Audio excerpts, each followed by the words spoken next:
I got a call from somebody over in my dad's office and said, there's something going on up at Bradbury, but we don't know what it is. And so I jumped right in the car and started going up to Bradbury, and the cops stopped me. And they said, who are you? We're not letting anybody go through. I said, I'm Danny Thompson. I'm Mickey Thompson's son. And the cop, I saw it in his eyes, you know, because they knew. And I went, fuck. You didn't believe it. But that was my dad. You couldn't kill him. He's untouchable. Race car driver Mickey Thompson and his wife were murdered in their driveway in a posh suburb of L.A. Mrs. Thompson and Mr. Thompson were shot several times in the upper torso. The ambush murders of Thompson and his wife Trudy in the driveway of the couple's Bradbury home. Police are calling it one of the most mysterious celebrity murders. It's an extent of evil that we hope we don't see. Mickey Thompson was beloved by everyone. He had no enemies, save one. The LA County Sheriff's Department is the best of the best. Some of the highest profile cases are tried in Los Angeles. You have to be dedicated 110%. This is murder. There's no more serious crime. It boils down to a passion and a sense of duty. Justice comes from finding the truth.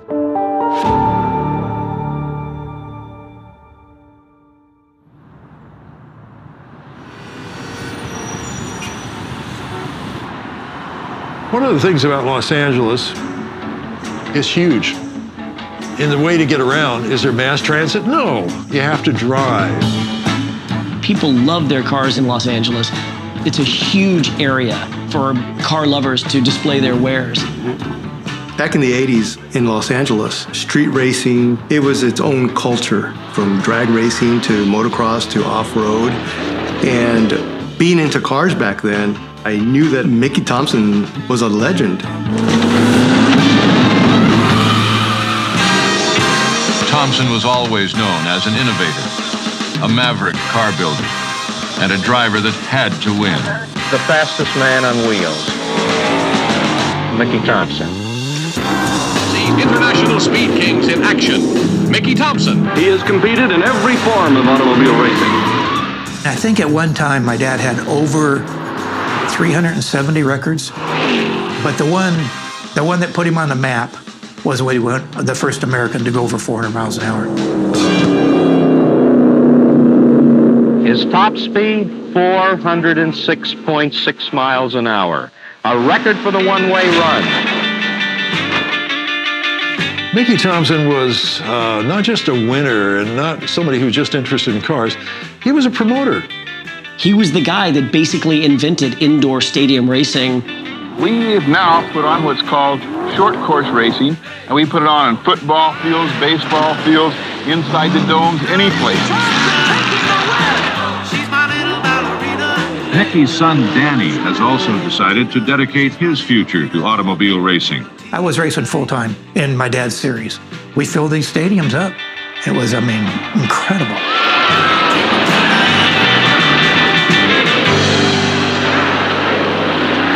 Thompson's own son took part, and his wife Trudy was also involved in promoting the event.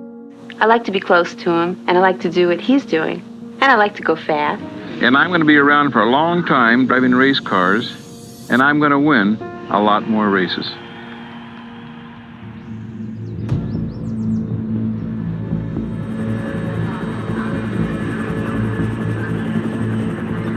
I got a call early in the morning. It said, know who Mickey Thompson is? And I said, yeah, oh, sure. And he says, well, he and his wife, it appears, have been shot in front of their house, and you're rolling to assist. And we had the queen of our lab, Liz Devine. She's brilliant, and everybody always wanted her on your crime scene. I love going out, so I put on my jumpsuit and grabbed my kit and went out there. At the time of this case, I was a senior criminalist for the Los Angeles County Sheriff's Department. We met and drove up to Bradbury Estates. Bradbury Estates is an upscale housing area that is a gated community.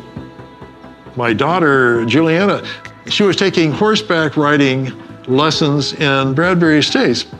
Every time I went there, I had to show ID, I had to show permission from the stable owner just to get in. And I couldn't fathom how could somebody get in there to kill Mickey Thompson and his wife. Driving up, it was obvious that this was a huge case. I've never seen so many cameras in one place in my life. Obviously, it's a very nice house. It's a very wide driveway. Mickey's wife, Trudy, was laid out at the bottom of the sloping driveway, and she had been shot and blood was running down into the gutter. And Mickey Thompson is now laying up by the garage, which is on the top. He has been shot in the body. He had also been shot in the head. They shot her in the head too. And so we're going around and we're talking to people, and we talked to some of the witnesses. We heard a series of shots. All of a sudden, there was a period of about 10 or 15 seconds of silence. Then I heard Mickey Thompson yelling, "Don't hurt my wife, don't hurt my wife." And the next thing we heard is another series of shots, and then just silence. Well, Dr. Johnson, he lived behind Mickey and Trudy, and when he heard gunshots and he looked out, he sees the bicycles going down Woodland Lane. Dr. Johnson saw two young black men on 10 speeds. I mean, that was obviously a route of escape. Dr. Johnson also said that Mickey Thompson, he had a routine down. At 6 o'clock every morning, they would leave their house in Bradbury and drive all the way to Anaheim Stadium, where their office was. They used a van, and Trudy would generally drive. She would back it out. He would then lower the door and then get in, and they would drive to work. We know that there's two men on bicycles who we assume are the shooters, but what was their purpose? Now, it could be a robbery, but when the detectives started checking the van that Trudy was driving, it was full of jewelry, very expensive jewelry. And Mickey, he had several $1,000s in his wallet. It wasn't taken, it wasn't touched. Obvious stuff is right on the seat and they didn't grab it. That makes no sense. And then the neighbor heard Mickey call out to Trudy and that they went after her first. If this was a robbery, they never kill the woman first. They always kill the man first. He's a big guy, absolutely illogical. Trudy was down on the ground. There were fingernails broken off. I mean, I just felt like she was driving. They shot through the window at her. I think she was running away and not fighting. And Mickey, you know, he was turned toward her. And it just broke my heart. It's the cruelest thing. Everybody is telling us Mickey loved Trudy. He was totally devoted to her, and he was just madly in love with her. My dad and Trudy, when they got married, it was a big deal. She had a great personality, very jovial, and they had a great relationship. They were a really good team working together.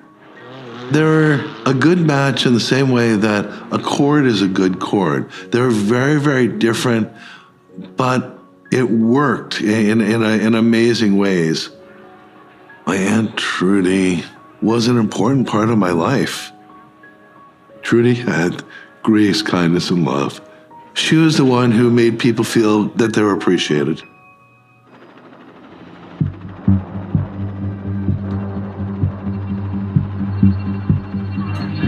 The entire crime scene was outside, but I was really trying to be observant and look at what is out of place.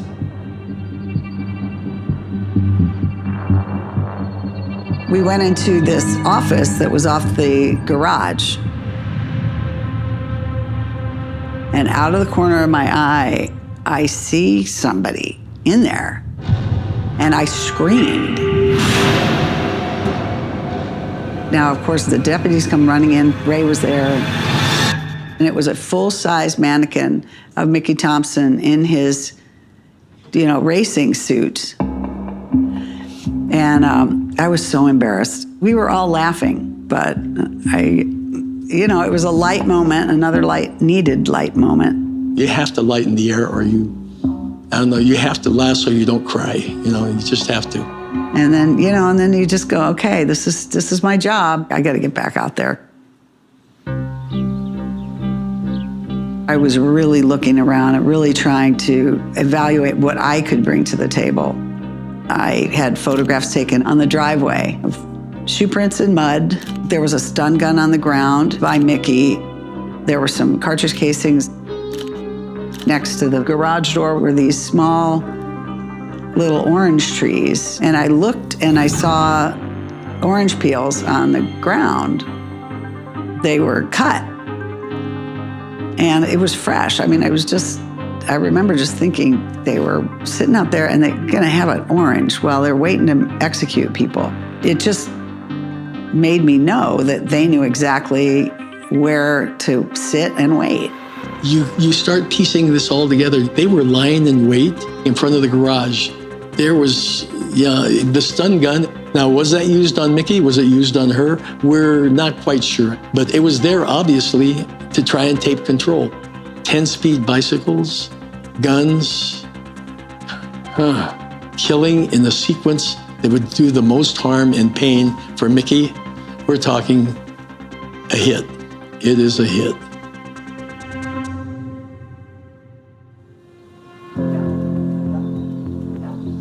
Our primary suspects are two male blacks.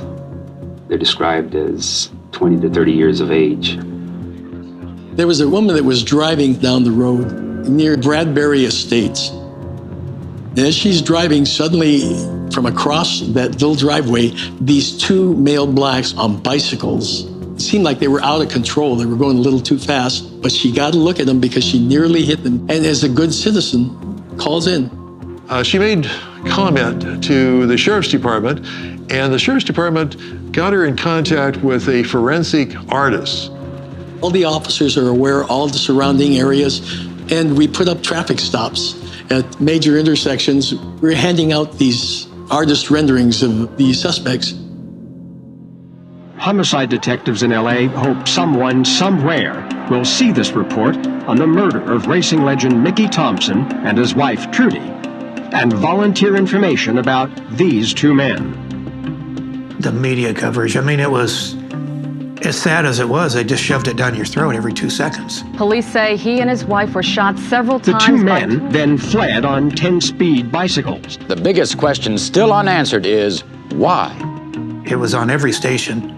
It was on all the major networks, and even the non-major networks were there. The media deal was out of control. It was very oppressive and very hard. Seeing it on the news, with the helicopters showing pictures of where their bodies were.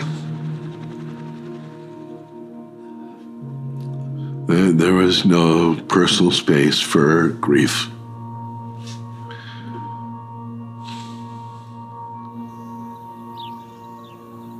Now, one of the things that you've got to do is you've got to learn your victim. When did they get into that position where they were going to be victimized? It's very important. We were directed to go to a house up not far from the crime scene where the family had gathered. Everybody was very, very hurt, very broken up, and we were coming in to talk to them. That's one of the worst parts about the job. I think everybody was in a daze. Is this really happening? I'll tell you one thing, they killed the finest two people in the whole world, though. A part of the gathering was, of course, the sister, who is Colleen, and she just loved Mickey and Trudy to death. Danny, who was trying to fill in as much information as he could, but he was crushed. He was hurting. I told the investigators right at first, this wasn't an easy residence to get in. You had to have a plan. And it had to be premeditated.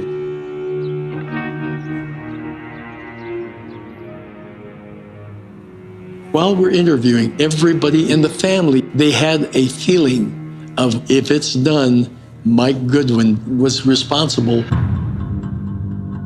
Mickey Thompson and Mike Goodwin were in similar businesses. Mickey Thompson would bring in Baja-style racing indoors. Mike Goodwin was emulating that to a certain degree on the motocross circuit. The two of them decided a partnership would benefit them. Mike Goodwin was incredibly bright, incredibly big personality, incredibly charismatic, and he was used to winning. He won at everything he did.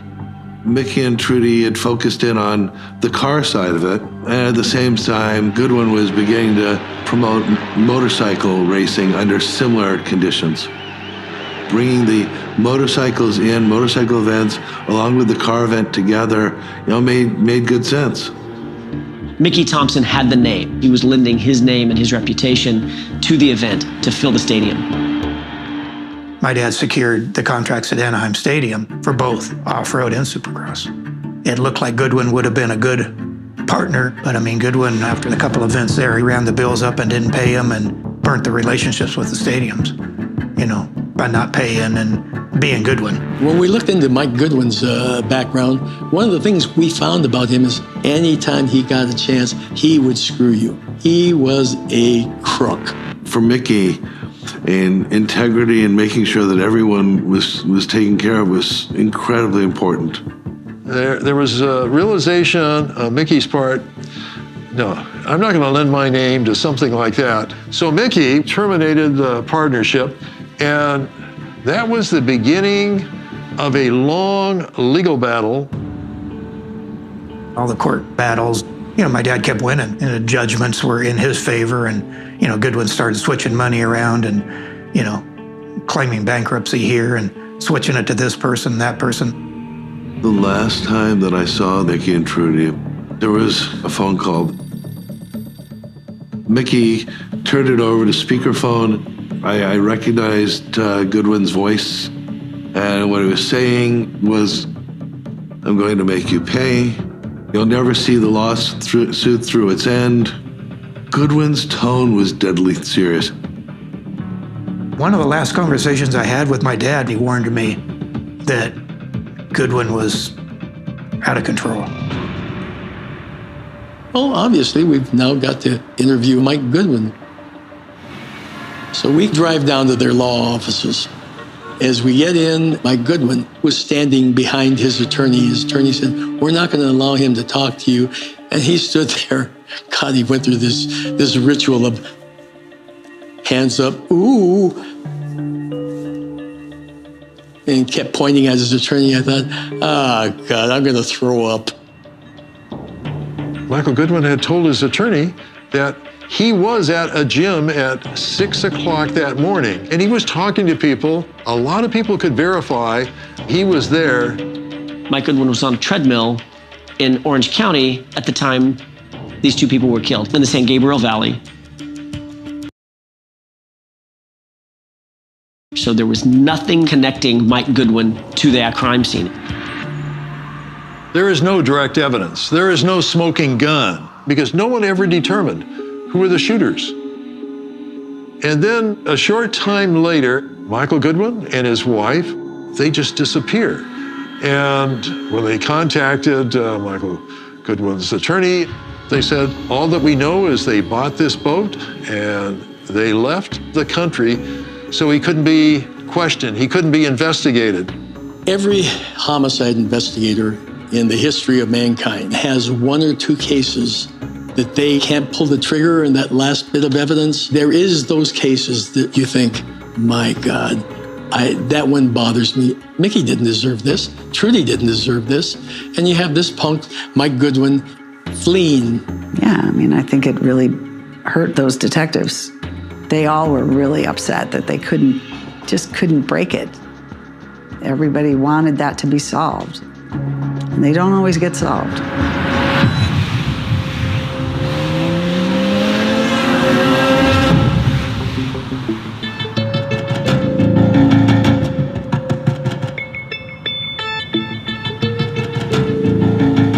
The cold case unit of the LA County Sheriff's Department at that time was composed of about 6 older, mature, close to retirement detectives. A great detective, a guy named John Yarborough, he basically said, hey, I've got this really big unsolved cold case, the Mickey Thompson and Trudy Thompson murders, and I'd like you to learn about the nuances of this case because there's a lot to it, and I'm old. I'm gonna retire soon. You're young, and it'll be easy for you. It won't be hardly anything at all, kid. He ultimately retired around 1994, and myself and my new partner then kind of assumed control of the case from that point on. I had never heard of Mickey Thompson in my life until I got introduced to the case. It's a high-profile case, and I'm really at the beginning of my murder career. I've only been a murder cop 2 years. I went to Ray for advice. I respected him greatly, and he gave me great advice. Only one way to eat an elephant, one bite at a time. Mark Liliefeld. I was always impressed by him. If I am murdered, I want him investigating my murder. He has the skills, tenacity, intelligence, humor, and he was not impressed or pushed around by hierarchy. It's good sometimes to question authority. You gotta think globally, be open to other ideas, but to not dismiss out of hand certain other theories that may come up. Was somebody mad at somebody else for another reason other than this business dispute between Michael Goodwin and Mickey Thompson? You've got to be open to that. So one of the first things we did was I met Colleen Campbell, Mickey Thompson's kid sister. Colleen Campbell is a force of nature. She's an amazing woman. Anybody that's had somebody murdered, I think, understands that there's so much anger inside of you, and you don't get past it, and you relive it every night in your nightmares.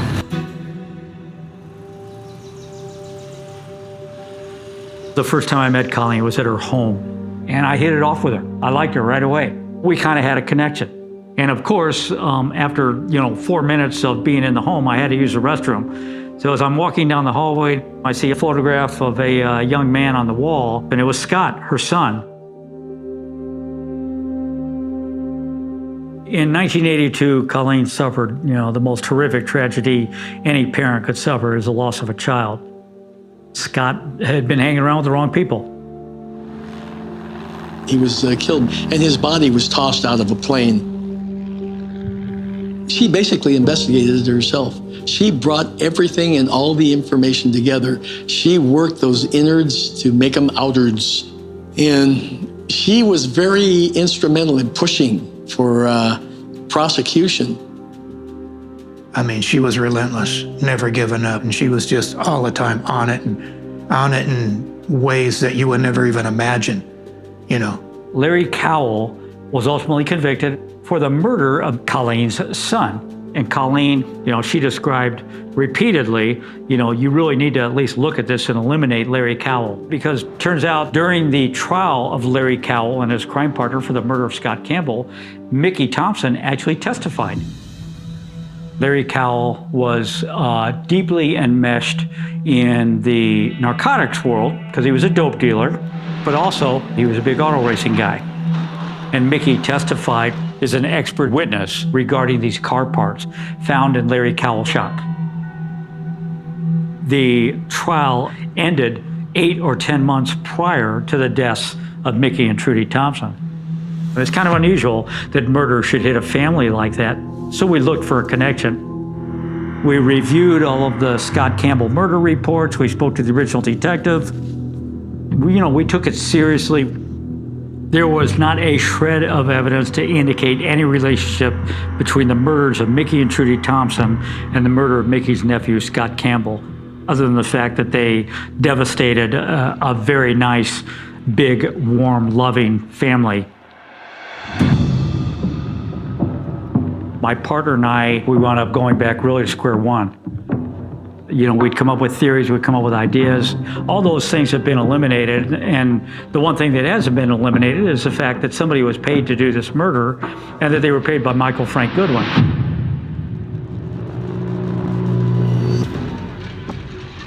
Once Mickey Thompson was murdered, once Trudy Thompson was murdered, if Mike Goodwin had nothing to do with it, you would expect him to live his life very normally, going about his business, not changing anything of any note. But what did Mike Goodwin actually do after Mickey was killed? Michael Goodwin and his wife decided to sell their house, and they take all the assets that they have and they funnel them into a Caribbean bank. 88 days after the murder, he had fled the country on a boat that he obtained through fraud. In 1993, Mike Goodwin was charged with fraud after he came back to the United States. He was found guilty and went to federal prison. And he would receive a sentence of 2.5 years. Mike Goodwin, he wasn't going to talk. He never talked to the cops. But we had his phone calls monitored at the same time. Every person that was ever interviewed by the original detectives, my partner and I went back and re-interviewed those people.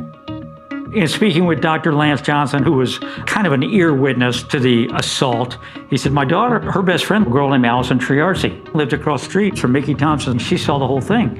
And he wasn't sure if law enforcement had ever contacted Allison Triarci. Well, it turned out, ultimately, in reviewing the records, law enforcement never had. They didn't overlook her. At the time of the murders, Allison Triarci, who's a 15-year-old girl, she was actually hidden by her parents because of the psychological trauma that she had. I get it. If I had children, if it was my dog that was an eyewitness, I would have hidden my dog. I wouldn't let my dog talk to the cops either, so I get it. Allison Triarci, she's a grown woman now, so we were able to locate her. Allison told my partner and I that she was getting ready to go to school. And she heard this really high-pitched screaming as she ran to these front living room windows that looked down upon the Thompson estate. So Allison actually saw Trudy Thompson crawling on her hands and knees down the driveway. Mickey Thompson was kneeling with his hands raised, begging, please don't kill my wife. Please don't kill my wife. Not begging for his life, begging for her life. When Trudy got to the end of the driveway, the suspect pulled the trigger of the gun and fired a round into Trudy's head. Allison watches that same suspect walk up the hill and then shoot and kill Mickey. Allison was able to describe right away that it was two African-American males that fled on 10-speed bicycles. They wanted Mickey to watch her suffer, allowing him to understand that the last thing he's ever going to see on this earth was the love of his life being executed. He so treasured her. He was that kind of person. The fact that he'd try and put himself in harm's way to protect her was no surprise at all. It was planned to torture my dad. Cut and dry. And it did.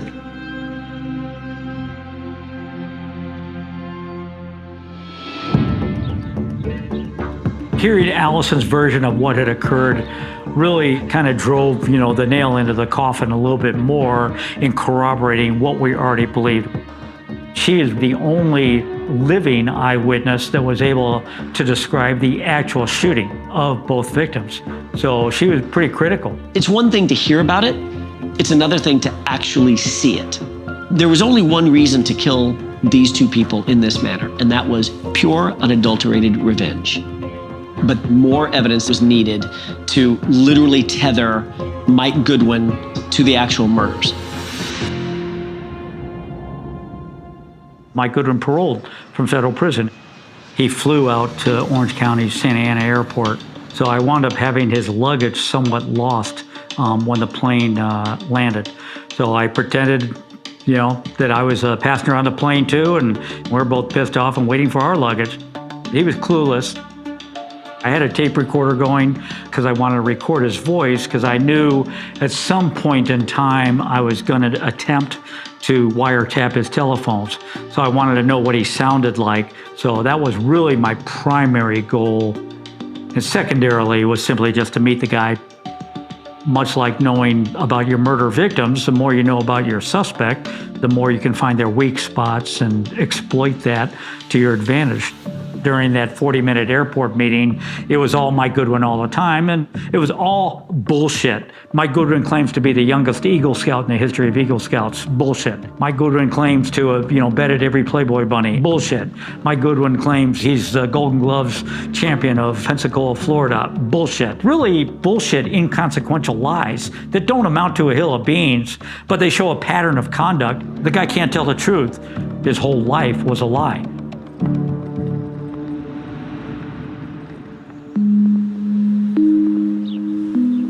At first, it was very quiet and nothing was really happening. And as much as I like Lilienfeld, he didn't tell me anything. But he couldn't. That's not, his job is not to go blab around everything. His job is to investigate it and figure it out. After so many years on this Mickey Thompson, Trudy Thompson killing, you needed to approach it in a different way. The Sheriff's Department Homicide Bureau were not media driven, but I had used the TV show America's Most Wanted previously on another unrelated murder case, and it had generated some really good clues. I was trying to identify the two shooters, so they were still interested. We got a couple of hundred phone calls, and some of them were the crazy phone calls, the alien phone calls, or, John Wayne did it or whatever, but a number of them were of value. What makes Mark so great is he's gonna find these little things and figure out a way to get information. In this case, found a girl that got done wrong by him. We received a phone call on a tip line. This woman, she'd had a brief romantic relationship with Mike Goodwin. She told us on the phone that Mike Goodwin and her were watching a crime show on the Mickey Thompson murders, and that Mike had confessed to her his responsibility for having arranged those murders. And he was kind of bragging about how he would never be caught because he was too smart. So she became a good witness, but it was, one part of the bigger puzzle that the women in Mike Goodwin's life had obtained admissions from him. And God knows how many other women are out there that hold that secret. I was asked by Mark, hey, I'd like you to head this up. I want you to go to Virginia to monitor the activity of Goodwin's ex-wife. Mike Goodwin was married at the time of the murders of Mickey and Trudy Thompson, but eventually he and his wife of that time divorced. Mike Goodwin paroled from federal prison pretty close to the same time his ex-wife, Diana Goodwin, went to live with her parents in Virginia Beach, Virginia. So we applied for and received permission to do a wire intercept in the state of Virginia on Diane Goodwin's home phone and her business telephone. During undercover operations, we sometimes want to stimulate people to talk about crime. One of the ways, and it's very common, is quite frankly by calling the person. I'm Detective Mark Lilienfeld from Los Angeles County Sheriff's Homicide. I would love to talk to you about your ex-husband. I don't really care if she talks to me or tells me to go fuck myself or not, which is basically what she did. All I care about now, I got her brain going. When she started getting phone calls from Mark Lilienfeld, we were there to monitor her in an assortment of surveillance tactics and see what she did, because that's going to lead to more evidence.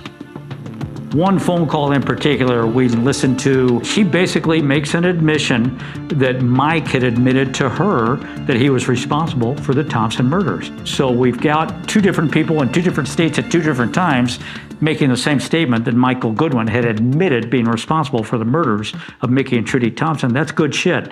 A legal term in my world. Everything about this case was circumstantial in terms of connecting Mike Goodwin to the actual murders. That changed with the revelation of new eyewitnesses. The America's Most Wanted show generated a call from a gentleman who was an accountant. And he said, hey, I've got a client and he saw some suspicious activity a couple days before the murder. And he's tried calling the cops a couple times, but they always brush him off. This gentleman's name is Ron Stevens. Basically, he said, hey, I didn't know Mickey Thompson. I'd never met him, but I lived about 3 blocks away from where he was killed at his home. So Ron goes on to tell me, he says, I come home early and my wife steps outside of the house to greet me in the driveway. And she said, hey, I'm glad you're home. There's a really suspicious car parked on the street. And it's got 2 men in it and they got binoculars. And I think something is up. And there's a grade school down the street. Maybe they're pedophiles, maybe they're kidnappers, I don't know. And Ron Stevens actually walks towards the street where this car is parked. And he can see the side of the driver. The driver was white, the passenger was black. When Ron Stevens gets closer to the driver, he gets out of there. He like peels rubber, leaving the scene. And Ron thinks, God, that's odd. And he called the LA County Sheriff's Department. Sadly, we never sent a radio car out there. So it's on us, it's our bad. This is about 4 days before the Mickey and Trudy Thompson murders. And when he describes a driver, he describes Michael Goodwin almost to a T.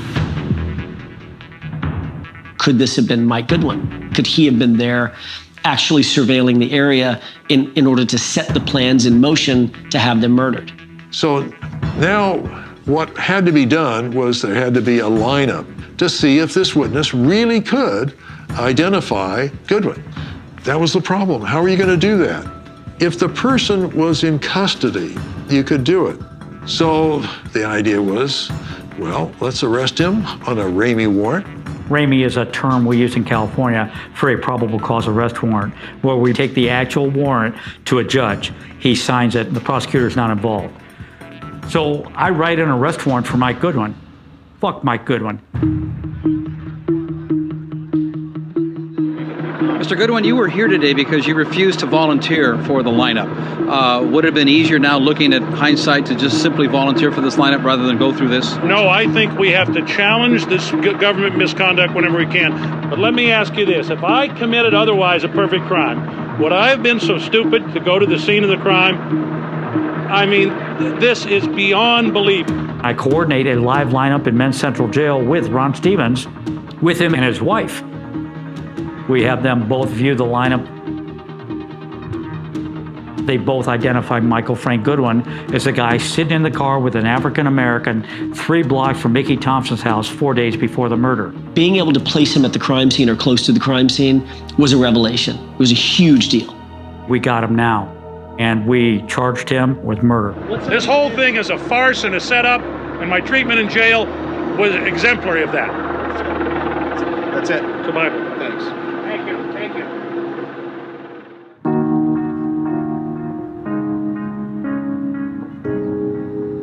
I looked up in the sky and I talked to Mickey about it. I said, you think you've gone through some endurance races in your life, buddy. Let me tell you, we just gone through a 13-year, 3 or 9 months endurance race. And this is a tough one. But I did what you always taught me to do. Never, never give up. I remember when he was arrested, it was hopeful, but it wasn't done. Goodwin called the case against him character assassination. Knowing what a slimy bastard Goodwin was, is he going to wiggle his way out of this one? Mike Goodwin had a hot red burning hate for me after I'd arrested him. The threats and everything kind of started around that time. He had people working for him, and it was like a continual, never-ending thing. Mark Lilyfield was starting to get some pretty significant threats. Threats on his life, death threats. But Mark was of the opinion, look, I've got a job to do. I'm not going to be deterred. Mark is one of those guys that learned how to let the blows glance off of them, and I was that dumb Irish boxer that stood there, absorbing every frickin' blow to show everyone how tough you are, right? To do it as long as Mark did it, you have to be like Mark, where you really can let things glance off of you. After seeing what these people will do, I am concerned about anything. They will make up evidence. The DA's office didn't want to get involved in this thing if it was a loser. If you don't have all your ducks in order, you don't want to take a chance, especially in a publicity case like this. I met Ron Bowers. He was a deputy district attorney. He had retired at the time, and he'd been hired back in their trial support division. So the 2 prosecutors, Alan Jackson and Pat Dixon, had elicited Ron's help in preparing all of the court exhibits and helping get the case organized. It was a massive case. And I said, well, I'm more than happy to look at it, but I'm going to have the case files. And Mark said, okay, we'll take care of it. Next day, I come to work and I barely can get into my office. It is filled with boxes and boxes, and scribbled on my yellow tab, Mark had written, Ron, these are the boxes that you requested. Now put the case together and do it quickly. Ron Bowers was integral to putting together a blueprint presentation to get the case to trial. Ron was a master at that. I put together a presentation, showed it to the district attorney, and the district attorney said, okay, we're going to file it. So that was the beginning of the preparation for the trial of Michael Goodwin. From day one, literally day one, Michael Goodwin had bad intentions. I'm unaware of any other case in the history of California where the actual shooters were never even identified. There's just no other conclusion that's reasonable but that Mike Goodwin hired these people. We just kept coming back to the idea that I don't have to prove that Mike Goodwin did it as much as I can prove that 7 billion other people on the planet didn't do it. Nobody else wanted Mickey Thompson dead. So in this case, motive became very, very important.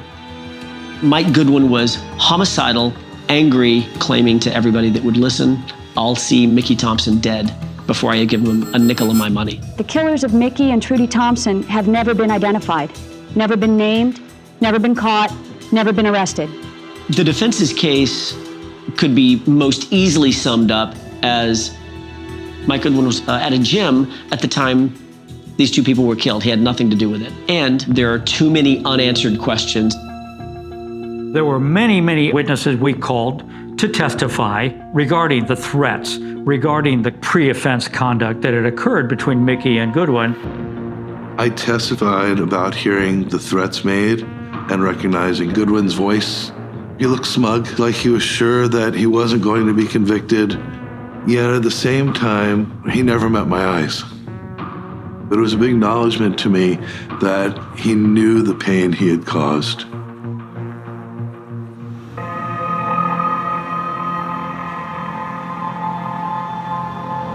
Our closing arguments, one of the things that I thought was incredibly poignant, sad, but still important was the way Mickey drew his last few breaths. Mickey Thompson's last vision on this planet was that of his wife being executed.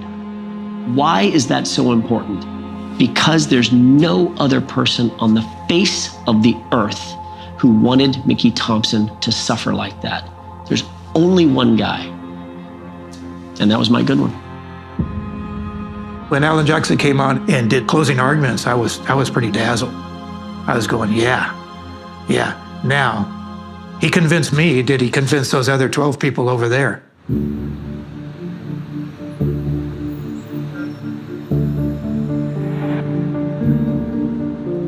The jury deliberated about 6 days, and that wait was brutal.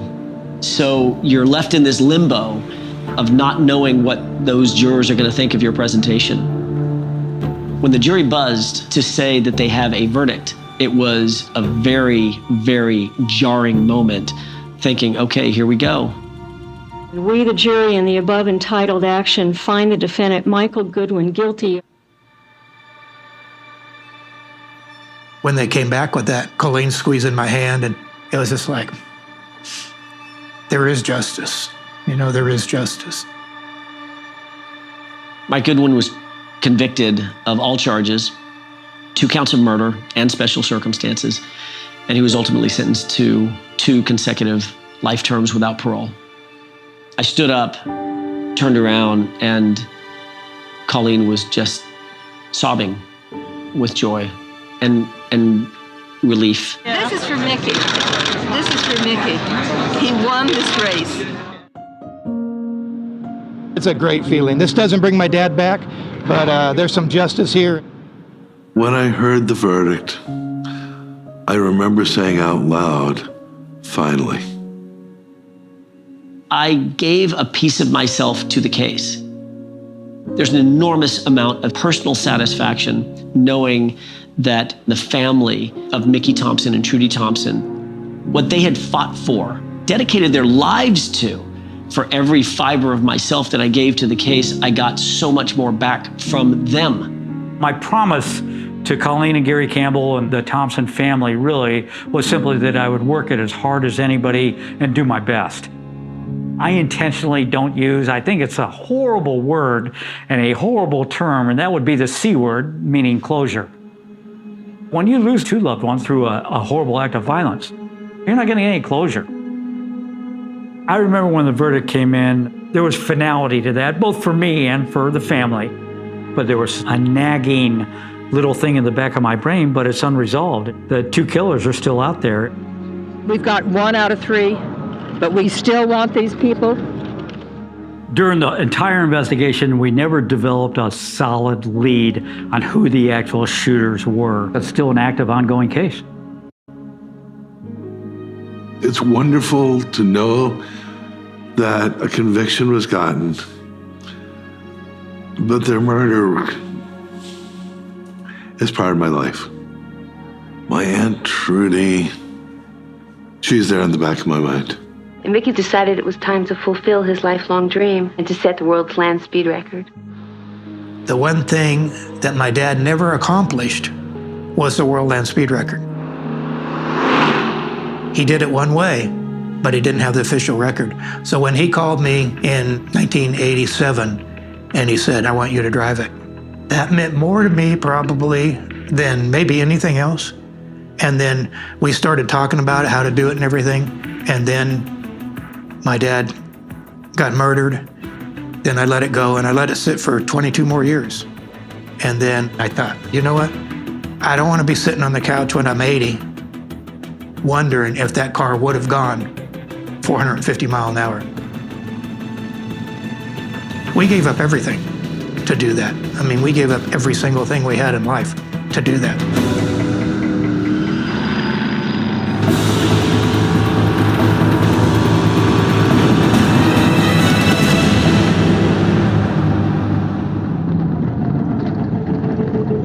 And it happened. Car went 459 miles an hour. I take my helmet off. I'm still standing in the car and I'm looking up. I finished his mission and completed mine. Probably one of the most meaningful moments ever.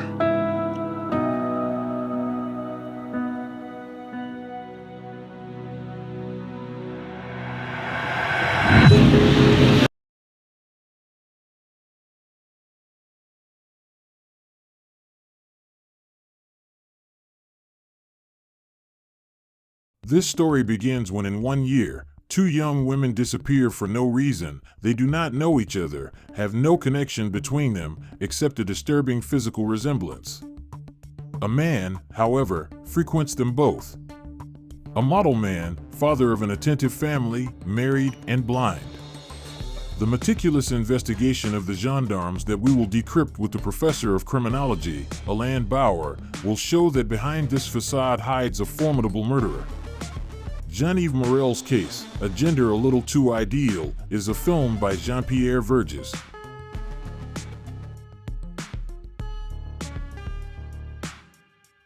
We are in front of the house of Jean-Yves Morel at the time of the events. This is where Marie-Helene disappeared in April 1996. It is an out-of-the-ordinary case because we have 2 young girls that we have been looking for a long time, unfortunately. If we had not intervened, there may have been others.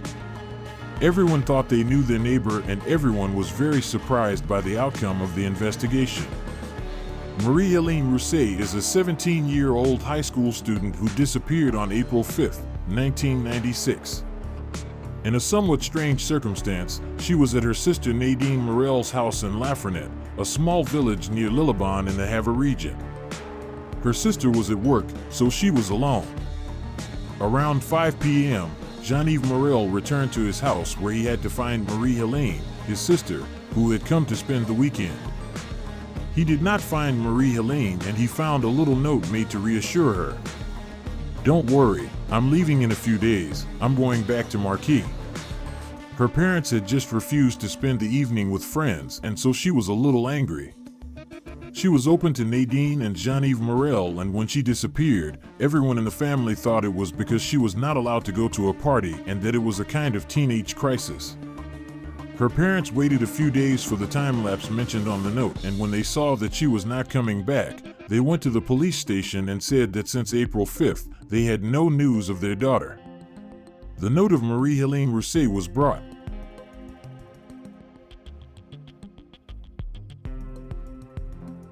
The writing is consistent with that of Marie-Helene Rousset, so there is no apparent falsehood.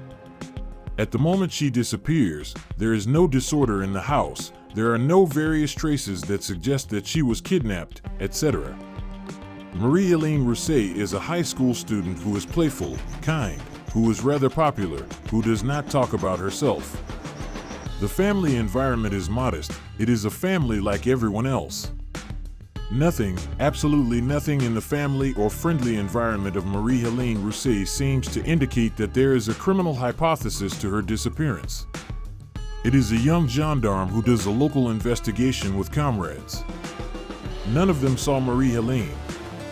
She will do a little neighborhood investigation. She will also spread the identity to the files of the people who are looking for her.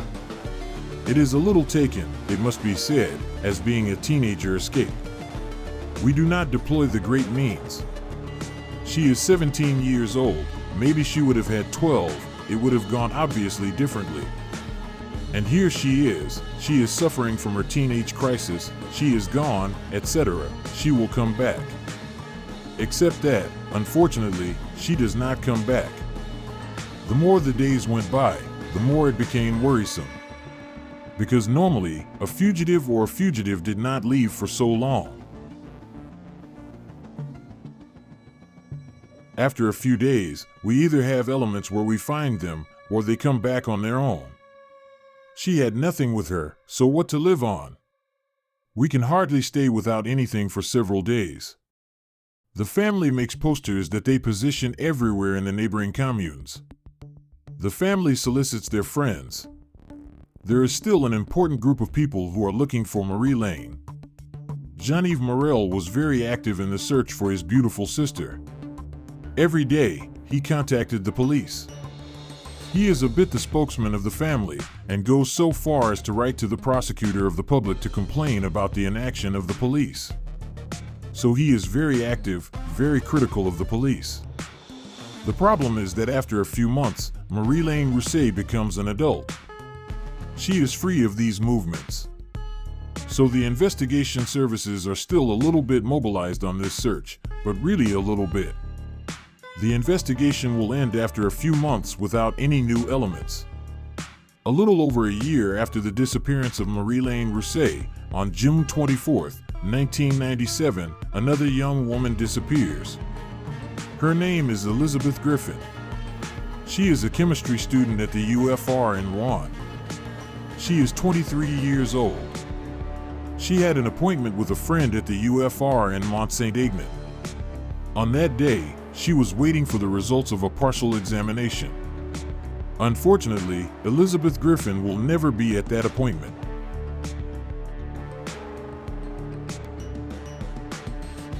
Elizabeth Griffin, from that day on, does not give any more signs of life, which worries the family very quickly because she was still in a very good relationship with her father, her sister, and her brother. At the time of her disappearance, she had to go through partial examinations in the coming week and promised her family that she would not move from Rouen. Her sister will call her several times. And there, she has no phone response. And after a few days, they will be transported to Rouen to Elizabeth's apartment. Elizabeth Griffin had a small student apartment Rue Audrebec. It was in the student environment a nice address. There is no one in the apartment. There is no disorder. He does not see any signs of aggression. There was no moving furniture. There is no trace of blood. There is really nothing suspicious. And there, he notices that his vehicle is not present at the usual parking lot. Elizabeth Griffin's father, John Griffin, who is a doctor, is worried about not having news of his daughter. His daughter is a tender, loving girl who often contacts her family. It is logical that after a week and a half, John Griffin reports the disappearance of his daughter to the police. She comes from a fairly stable family, but she had committed a crime.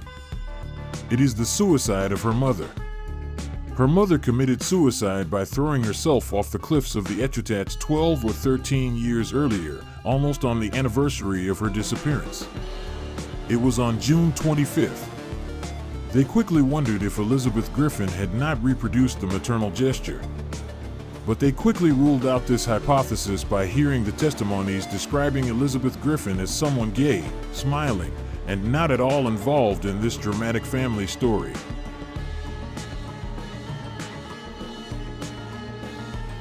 Elizabeth Griffin's car is the first piece of the puzzle that the investigators will come up with. The car was found in Site Clovel, in Lillibon, a neighborhood inhabited by people who are sometimes not highly recommended. The handbag is inside the car. The keys are on it. The discovery was very disturbing. In the handbag, there was everything. The papers of the car, its phone records, everything you can find in a handbag. And we find a word. Fred, 10 o'clock, the 24th. The 24th is the day of the disappearance of Elizabeth Griffin, the 24th of June, 1997. Obviously, this calls a lot of attention from the investigators. This paper is expertised by a graphologist. It doesn't correspond at all to Elizabeth's writing. We suppose that even if we are told that she didn't write it, she could have written it in particular circumstances. The paper moves, or we are on the phone, we write with half of our left hand. So we take this element seriously. And we are looking for, among her acquaintances, all the male or female people who could be called Frederique to try to find out with whom she could have a date that day. All our research remains vain. This Fred is not identified. We are in the blur. Yet, when we arrive on a crime scene, we have traces, we have clues, and all that. There, we absolutely don't know what could have happened. This disappearance is really very disturbing. We don't see a young woman taking her car, going to a city in Lisbon, leaving her bag behind and leaving quietly, living her life somewhere, without telling anyone. In short, she didn't disappear on her own.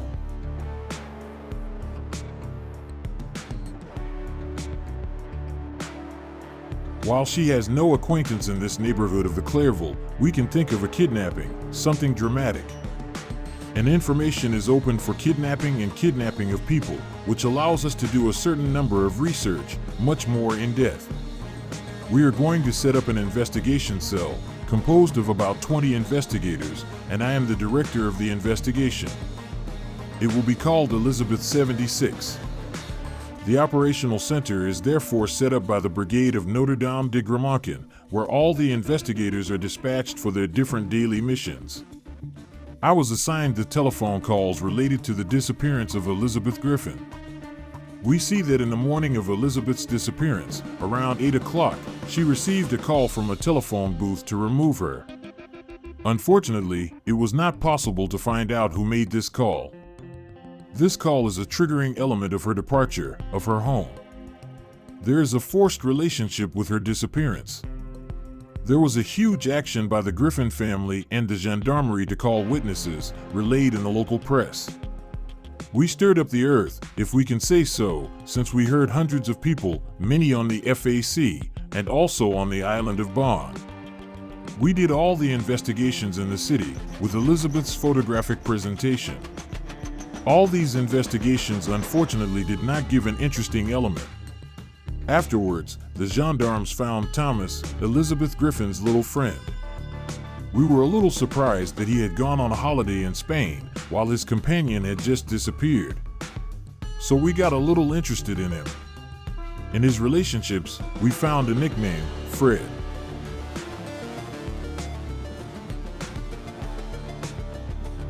We think we may have put our finger on what we have been looking for a long time. When you put them in custody, it has nothing to do. They are just friends. During the time spent checking everything, they are in the possibility to have participated in an event. Because we did not think of a love rivalry with an elimination of the rival. But it broke down quite quickly. For the moment, it is the impasse. But the gendarmes have one last clue to explore. In Elizabeth's car, they found a phone number and a name, Jean-Yves Morel. Who is this man? Did she have an appointment with him on the day of his disappearance? The investigation resumes. The car was found in Elizabeth Griffin's wallet. Jean-Yves Morel's phone number. Originally, they met during an internship at the Bayer company that Elizabeth had done the year before. He is in a laboratory where he does analysis. Morel attracts our attention because the young brother and sister of Elizabeth tell us about it. Because Elizabeth had contacted Morel to do an internship in the company. We will hear it quite quickly. He appears to the investigators as someone quite strange. He is a guy who thinks for a long time before giving an answer. He makes a particular insistence on justifying Elizabeth's disappearance by a possible departure to Quebec or Canada. Morel also insists that she is a bit depressive and that things are not going well with her boyfriend. We decide to stop and leave her alone. We will intensify the research and we will try to do her research again. The adjutant who does the environment of Morel goes to a brigade that takes care of her home to talk about the disappearance of Griffin and Morel. There is a young policeman who is there and says, "Wait, Morel, I know him."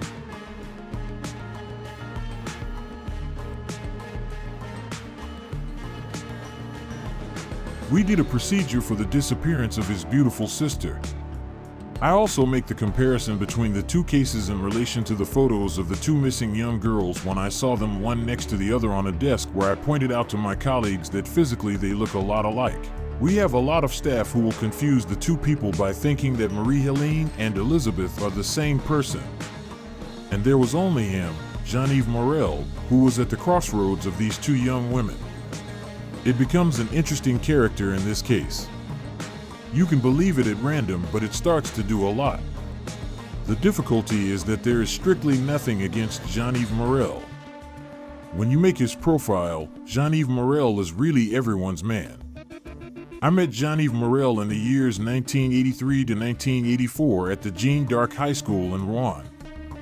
We shared the same sports classes and we became friends. We called him Janus, the man full of tricks. It was a joke. Jean-Yves' father was a dean of the Havre University, a science teacher. Jean-Yves' mother was an institute teacher. I still remember Jean-Yves coming to my parents' house to wish them a happy new year. He was the ideal man. He was perfectly normal, kind-hearted. I've never seen him angry. He never yelled at anyone. I don't want to be insignificant, but he didn't aspire to fear. On the contrary, you can see that as a teenager he didn't have a big female conquest. He was far from being a playboy. He was rather reserved, even shy.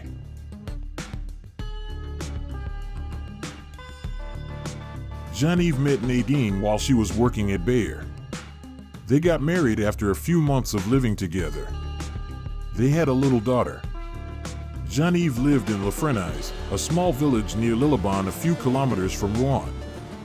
People came to rest in their little garden for the weekend's barbecue. The children played and rode their bikes in the street. It was very quiet. He was someone who enjoyed life. He had a jeep, a boat, a small sailboat. He went to mass from time to time. Jean-Yves Morel was not known by the police. For the gendarmes, it was a virgin page. When we eliminated a lot of leads, we still had Morel. Morel was the last person to meet his beautiful sister, Marie-Helene, and one of the last people in contact with Elizabeth. His phone number was found in Elizabeth's bag. An interesting fact is that when Elizabeth's vehicle was discovered, the odometer showed 57 kilometers. Elizabeth was used to resetting her odometer to 0. When we measured the distance between Rouen, Elizabeth's home, Lafrenitte, Morel's home, and the city of Clerville and Lillebonne, we reached a distance of 57 kilometers. 1 or 2 kilometers.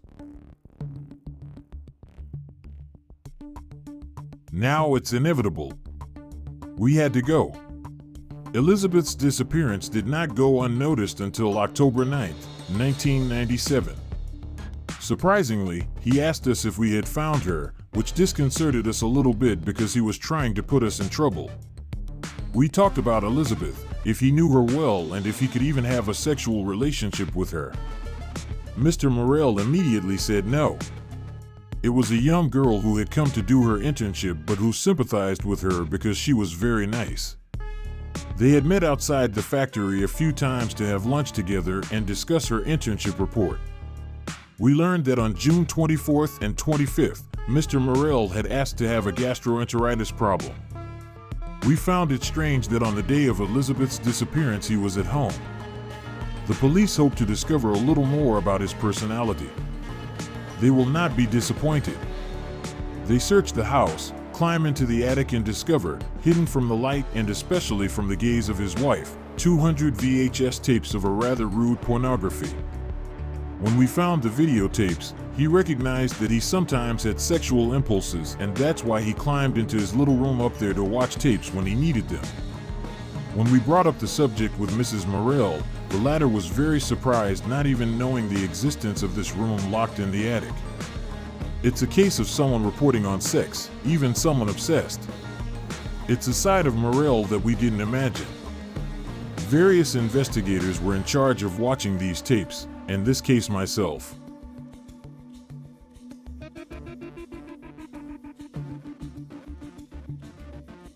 It was very emotional morally. In the pile of tapes that we discovered, there were tapes that were recorded. We hoped to find, if he had committed a sexual crime, it's quite common for people to film themselves. So we hoped to find a passage in the middle of a tape where we would discover Marie-Helene or Elizabeth. We found an interesting passage where we saw Marie-Helene staring at her for quite a long time. Mr. Morel was uncomfortable with me. His look on me several times was on my chest, which bothered me a lot because I'm not used to being seen by anyone, whether in uniform or not. I think the physical aspect I had was a bit similar to the two young girls. A square cut, brown hair, clear eyes, round and not very tall. And then we started to scratch a little and we realized that in fact he is someone who lives a lot on credits and that in fact he is very indebted and who does a kind of cavalry with his credits. We said to ourselves, maybe he's not the right father of the family we had imagined. He's someone who has a dark side.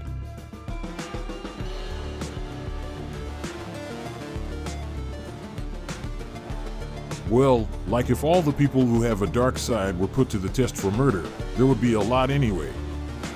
Jean-Yves Morel quickly realized that the gendarmes who interrogated him didn't have a lot of biscuits against him. And so he said, I'm going to hold the shot. The carnival was impeccable. He's right in his boots. He says, I didn't do anything. I didn't do anything.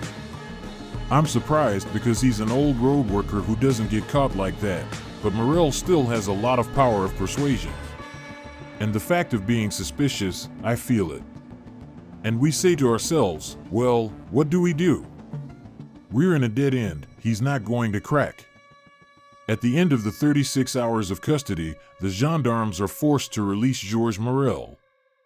The advantage of not having been at the end of the 48 hours, an investigation technique, is that we keep an eye on him so that if anything happens, we can put him back in custody. But we can only put him back in custody for the next 12 hours. We didn't have enough elements at that time to really put him at the foot of the wall and make him confess.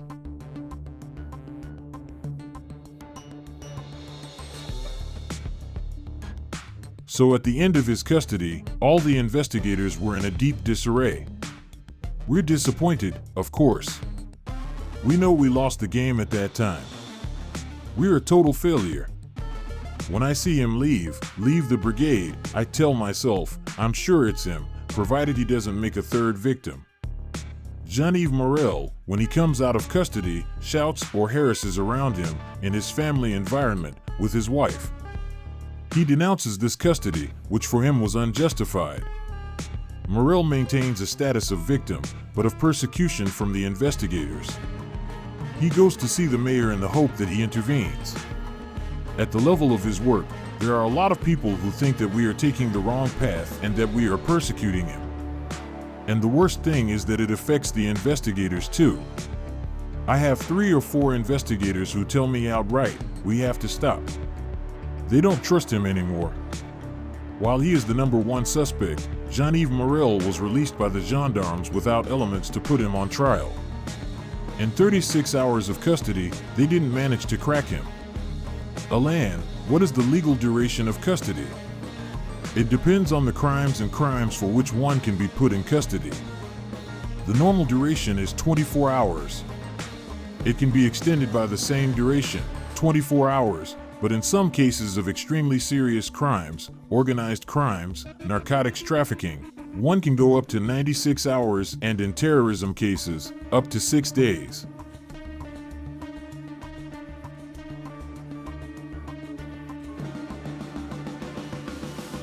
While he is free, Jean-Yves Morel continues to be monitored. His shell begins to crack. Even his closest friends will start to doubt him. I appear in this case in October 1997. The gendarmes told me about the disappearance of Elizabeth Griffin. They tell me, "Why are you here?" It is this word, the Fred, the 24-hour, that we found in Elizabeth's bag.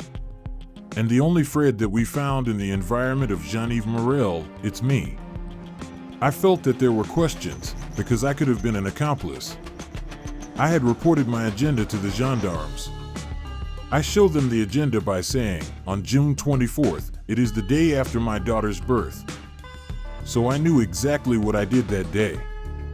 I was at the City Hotel to make the declaration of birth. And then it goes wild, because, well, indeed, it has nothing to do with this case.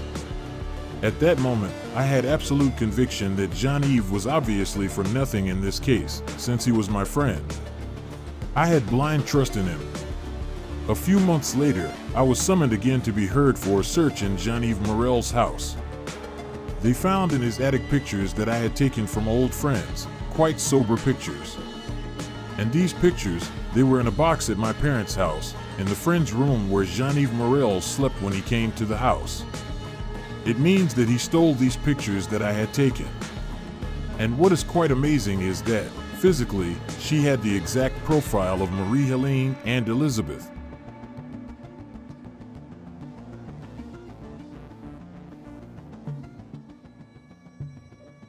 Brown, square-cut hair, round cheeks. It's a bit cold in the back, actually. I also learned, during this hearing, that he was filming himself with his wife during their sexual debate. So, for me, it was also a shock. Jean-Yves, it wasn't him, it's not possible. There, I started to have a lot of doubts, because I knew there was something wrong. As they say, the investigation marks the beginning. There's no other lead. The lead of Ludmont, 3 days later, as we suspected, it doesn't give anything. Morel, he's the only one who saw her alive. No one, even though we had heard hundreds of witnesses, no one saw Elizabeth alive after her disappearance. So, we're a bit confused. Suddenly, we reduced the number of investigators at the cell level. To tell the truth, we don't have much left in there. The gendarmes are convinced that Jean-Yves Morel is responsible for the double disappearance, but they're missing the cardinal room, the bodies. Where are the bodies? Where is the proof of the death of these 2 young women? There's going to be a rebound in early 1998, brought by Elizabeth Griffin's father. He received an anonymous call. Jean-Yves Morel has done important terracing work in his garage, in his outdoor terrace. John Griffin warned the gendarmerie by saying there might be something suspicious. We take it seriously. In both cases, we see that Morel had very little time to make the port disappear. We think about it, they're under the terrace. We can't see a whole field being turned over with a saw. And that's when a new technology will appear. It's a geological radar that would allow to detect Earth movements that might suggest a burial of a body.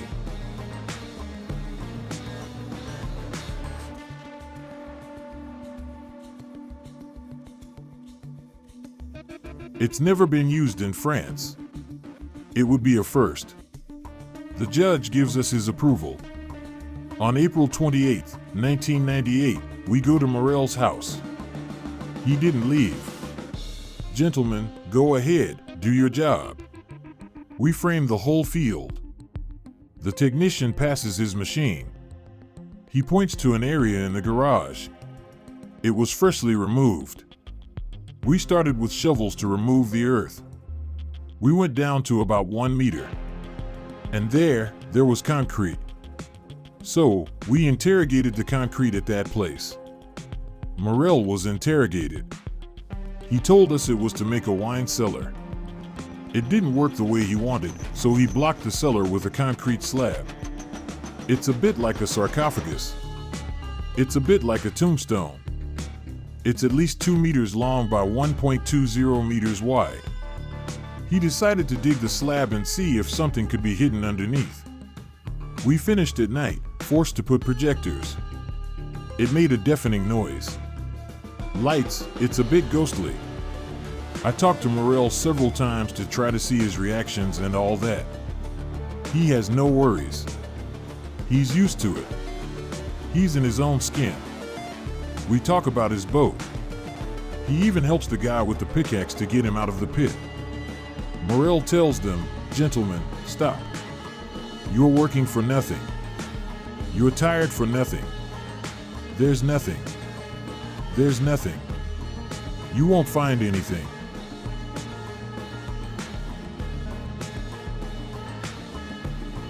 Once the slab was broken, completely stripped, we were still in failure. We were beaten without any hope, without anything at all. The gendarmes are devastated. They say, "It's over. There's no body." The cell's permanent officer decides to drop the search. Jean-Yves Morel receives a phone call from his father asking him if the cops are still there. "What's going on? Did you do something wrong?" And Mr. Jean-Yves Morel, whom I had heard on the radio for many weeks, had a totally different towards his father that day. He was more aggressive with him, and that for once he kept his head. So I contacted the lieutenant who was there, telling him that Mr. Morel had a totally different behavior from his usual behavior, and that, a priori, the fact that we were up there bothered him, and that there was certainly something hidden. And the colleagues continued to dig.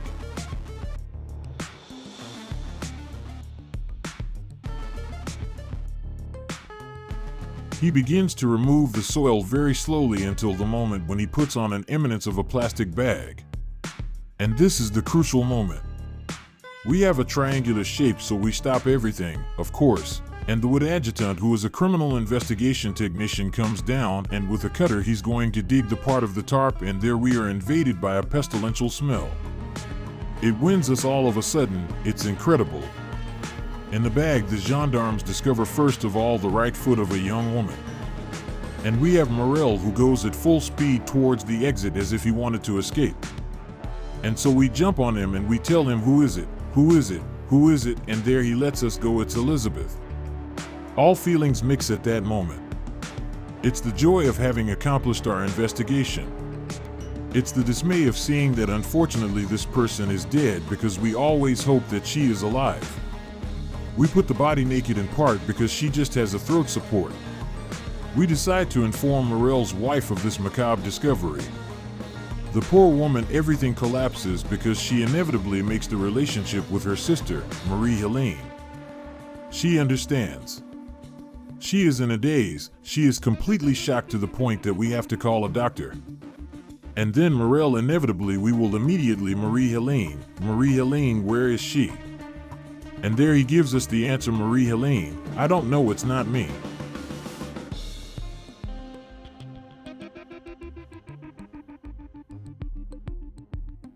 In this case, it is live phone calls that allow to continue the research and to discover Elizabeth's body.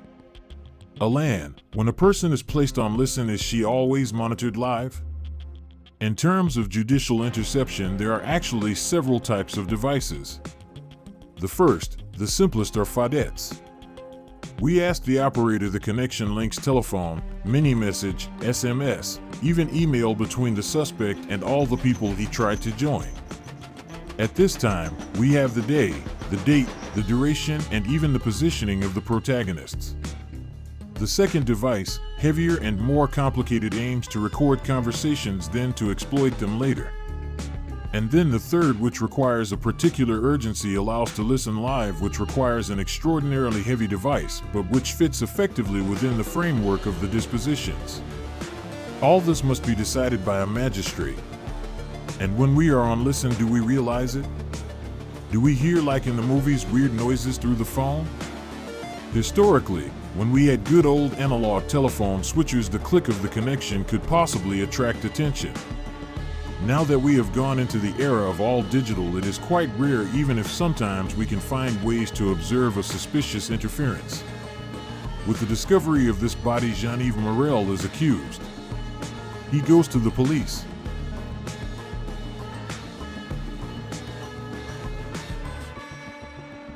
In the wake of this exhumation, Jean-Yves Morel is put back in the police station, and he will say that on the 24th of June, 1997 in the morning, Elizabeth Griffin went to her house to ask her where were the steps to get her an internship in her company Bayer Elastomer. She is angry. She reproaches him about the internship. She does not understand that he could not get her an internship. She is unpleasant, and a dispute followed by violence. He kills her in an atrocious way by stabbing her in the skull on the carcass on a beam on a door. It is the result of a violent intervention.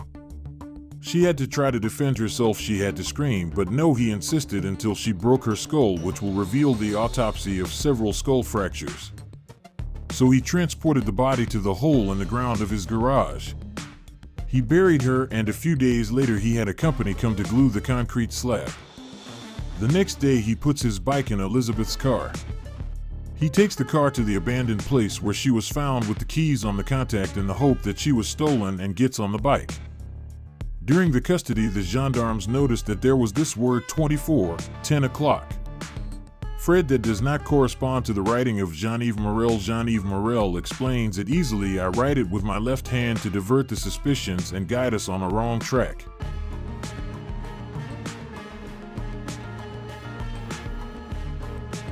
Faced with the first version of Jean-Yves Morel, where a dispute on a simple stage would have led to the death of the young woman, the gendarmes are dubious.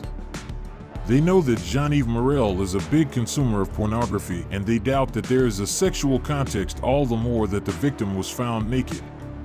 Almost at the very end of the custody, Jean-Yves Morel cracks and admits having raped Elizabeth Griffin. He envisaged a serious relationship with Elizabeth. He thought that we would get along, and he managed to kill her because, of course, she did not consider any sexual relationship with.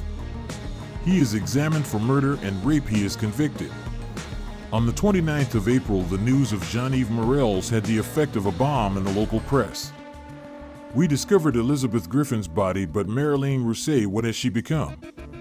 What attracts all the newspapers of France, all the TV that starts to run in the village of La Fernie, that starts to question, that starts to take pictures of Jean-Yves Morel's? But the gendarmes of Havre are still looking for Marilyn Rousset, the second missing, and her own beautiful sister of Jean Morel, a young woman who disappeared from his home in 1996, and the search for her to resume in his property. So we still have the case of Marilyn, which is not elucidated, and so necessarily they intend to take back Morel as part of this investigation. So the 4th of May, 1998, we recover Morel at the prison. He will free his conscience to Marilyn. It's me.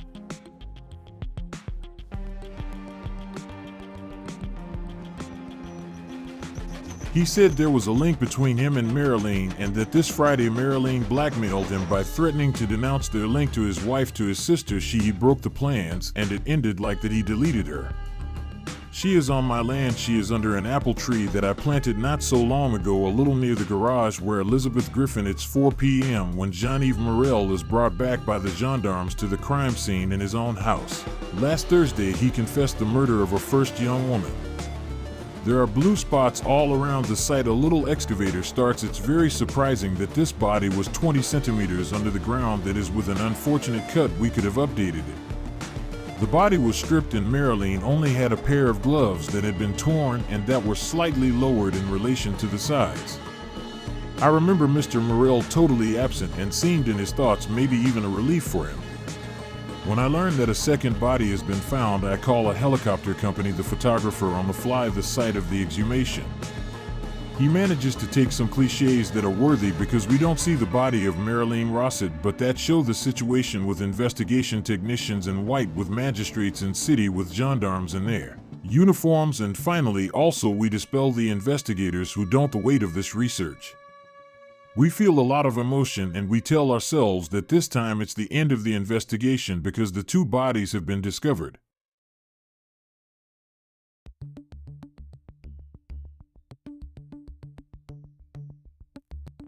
So I learned the resolution of this case macabre discovery at La Frenée 20 hours with the photo of my best friend on the moon who talks about the discovery of Elizabeth's and the world collapses. I discover the real face of someone I didn't know, and it was the punchline of the lawyers. I blacked out 180 pages during the 5 days of the trial. The room is full. Everyone wants to see Jean-Yves Morrell. It's Mr. Everyone. It's the man who doesn't make waves, who doesn't make stories. And yet he's there, and he's accused of a double murder, of a rape. This paradox fascinates the public. He wrote a few days earlier to his wife, Nadine Morrell. Nadine, the two deaths are accidents. There was no rape. He claims he had a romantic and sexual relationship with Marie-Helene, his younger sister, his wife. I wanted to break up with Marie-Helene. She told me she was going to throw everything away. And that's when it degenerated, and I hit her and she died. The problem is that Marie-Helene Rousset had just been prescribed the pill, but she was still a virgin. What hurts, of course, is the idea that there was a link. No one believes it. Marie-Helene Rousset's family doesn't believe it. So for Elizabeth, he's going to change his mind. He claims he confessed to Marie-Helene's murder and that she's threatening him to reveal everything. He talks about accidental death. Yes, okay, I'm going to hit her, but those blows weren't intended to kill her. He's complaining about fatal blows. It's a classic in murder cases. It's not just Morrell who does that. That's when you see the personality completely centered on himself. That is to say, the other is just an object. The person says no, well, he gets angry and breaks everything. It's like the little child whose electric train doesn't work anymore and he throws it on the ground. He's no longer a victim, and he no longer recognizes Elizabeth's rape. His defense system was the conditions of attenuation. He was tormented by his past with his father, who was very mean to him. We talked about an episode where Jean-Yves came back with catastrophic math grades and his father, to punish him, crushed his water turtles with a hammer. I can understand that it can hit the psyche of a young boy.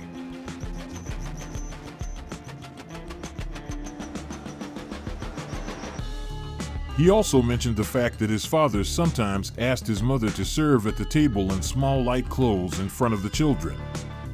These are obviously very shocking things.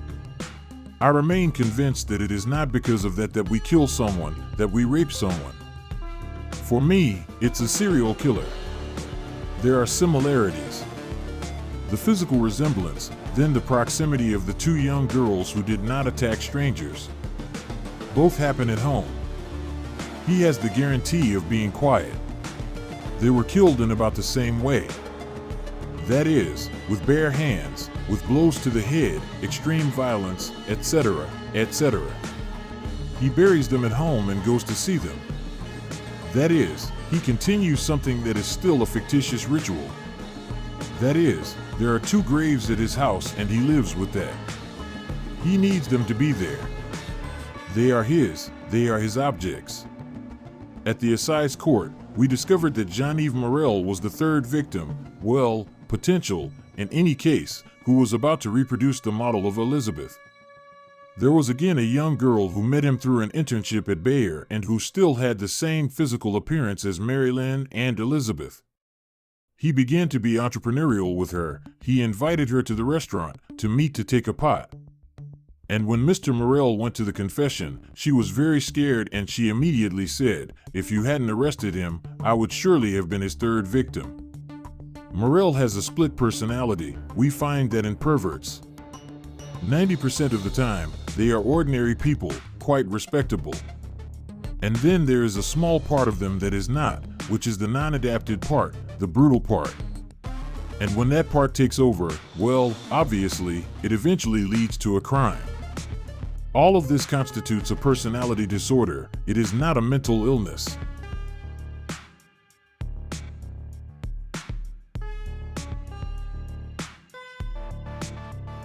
Jean-Yves Morrell is criminally liable. It is a little over 8 p.m. yesterday evening in Rouen. The public comes out in calm. However, he has just applauded in full swing the verdict, the perpetuity against Jean-Yves Morrell. Justice has done its work and Elizabeth has avenged in her honor. The sentence is justified. Jean-Yves had no reaction at the time of the verdict. Even before the release, when the president asked him, "Do you have anything to add?" Which could have been an important moment for him, to finally be able to say something that we would have felt a little sincere, a little human, a little strong. He didn't say anything. It's a case that doesn't leave me, that comes back regularly. In my book, I tell a dream. I see Elizabeth in the attic. And the only concern is that I have no access, there is no way out. I can't contact her, get her out, talk to her. I wake up with her image, which still remains present to me today. And I have a hard time crying. I think it will be until the end of my life. After 24 years behind bars, Jean-Yves Morrell was released from prison last summer. He is free, but he has the prohibition to go to the Roye region.